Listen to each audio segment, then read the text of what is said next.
Olá, caro amigo, tudo bem? Aqui é o professor Wander e vamos a mais uma aula rápida do nosso curso básico de eletrônica. Nesta aula vamos ver transistor bipolar NPN. Bom, mas o que é um transistor? O transistor nasceu como um resistor de transferência, um elemento para substituir as válvulas, um elemento para fazer amplificação. E como é construído basicamente o transistor bipolar? Olha lá, é um semicondutor de 3 camadas. Neste caso aqui eu tenho o quê? Uma dopagem do tipo N, onde sobram elétrons, uma dopagem fraca, uma dopagem normal do tipo P, onde sobram lacunas, faltam elétrons nas conexões entre os átomos, e uma dopagem forte tipo N. Muito bem, olha lá, eu tenho, portanto, duas camadas de depressão. Uma camada de depressão fina, que envolve a dopagem forte e a dopagem normal, e uma camada de depressão larga, que envolve a dopagem fraca e a dopagem normal. Em alguns pontos, essas camadas se confundem, e aí acontece um efeito bastante interessante. Vamos ver? Olha lá, o efeito amplificador. O que ocorre no efeito amplificador?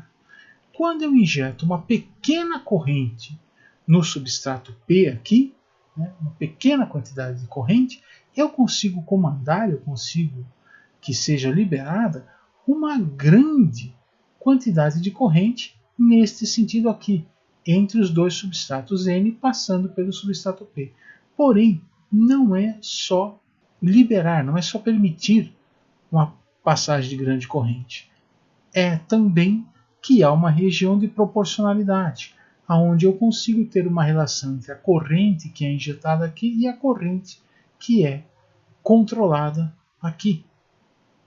Então eu tenho aí uma situação onde, com uma pequena quantidade de corrente, eu consigo controlar uma grande quantidade de corrente. Eu tenho uma área, uma região de polarização proporcional, com ganho de corrente. Muito bem.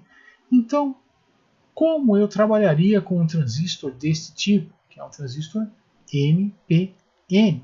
Lembrando, duas camadas de depressão, uma mais larga e uma mais fina. Em alguns pontos, essas camadas aqui chegam a se confundir. Se eu aplicar uma fonte de alimentação entre o substrato N aqui de baixo e o substrato P aqui no meio, aplicando uma pequena corrente aqui, o que eu tenho?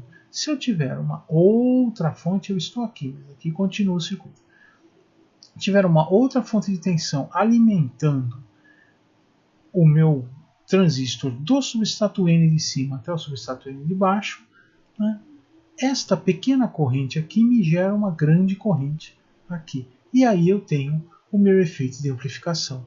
Vamos ver mais detalhes na próxima aula. Na próxima aula vamos ver como polarizar o transistor NPN. Se você está achando interessante, está gostando, pode ver a aula completa de transistores neste link aqui, que está na descrição do vídeo.